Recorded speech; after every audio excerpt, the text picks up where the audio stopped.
Welcome to MiConvert. In this tutorial, I will show you how to convert GLTF files to DWG format, completely free and online.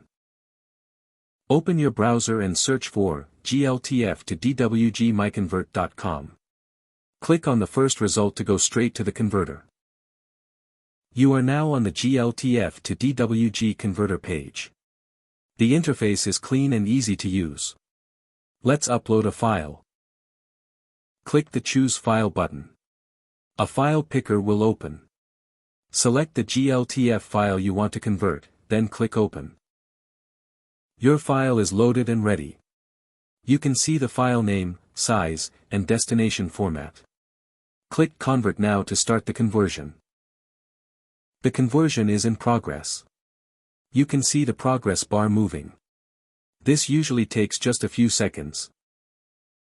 Done. Your file has been successfully converted.